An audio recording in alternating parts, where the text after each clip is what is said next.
Hey guys, it's Adrian. We had a good morning in the first hour trading pit, no opening gaps really. So the only thing that gapped was, let's say illiquid, but I'm going to say it was illiquid to the point of, it was trading in hundreds and stuff, and that makes it very, very hard to get something off, and especially when the spread's that wide. We did have some great opportunities in those volatility band trades. So we had Microsoft, first and foremost. It's always a matter of just wait, right? Wait out that first bar.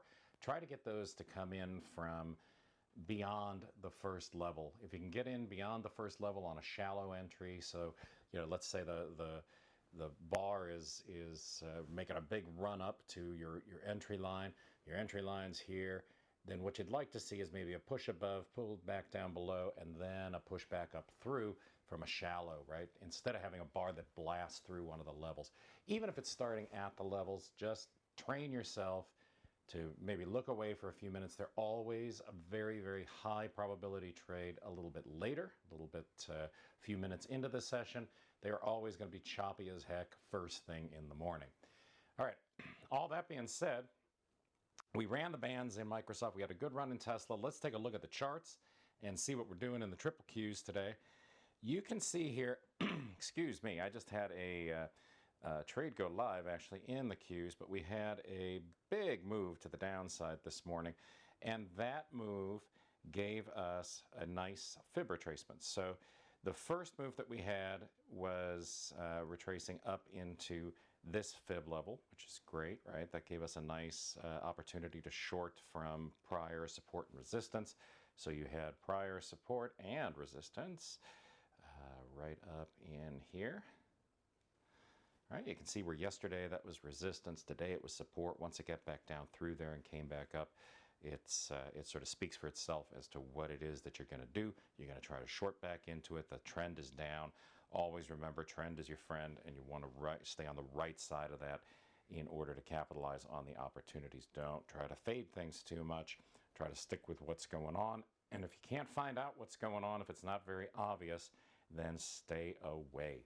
Now later we had another trending move lower, and this one, the trend was from here into here, and you can see that we've got a retracement up into what is now the central pivot. So there's some confluence there, and that confluence of course comes from the overlap of the central pivot and this volume by price, and the fact that we have got a retracement higher here that also has us back up to the mean. It's a reversion from a 2 standard deviation extension from the mean, and you can see that everything else is just sort of lining up. We don't have a hyper extended indication up here on the stochastic, right? It's not tracking up in here somewhere where it would indicate that it's super, super strong.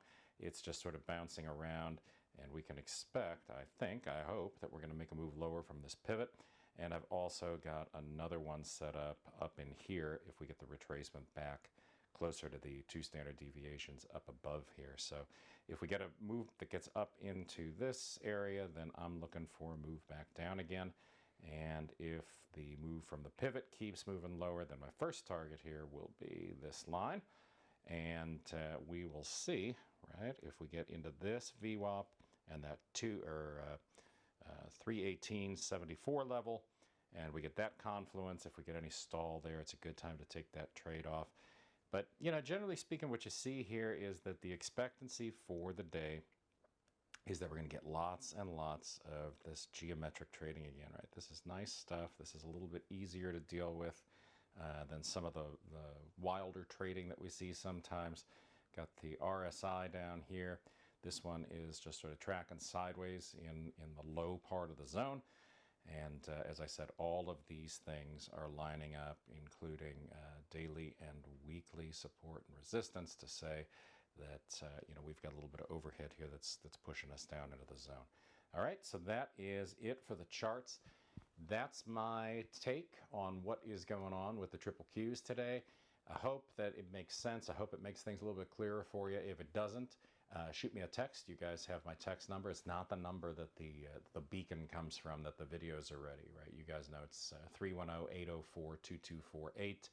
You guys have been texting me for years, so I assume you remember what it is, but don't text the beacon. That's not going to get you any kind of a response. That 855 number is not my text. That's just telling you the video's ready. All right, you guys, I will see everybody tomorrow. Have a great trading day. I hope it's working out for you.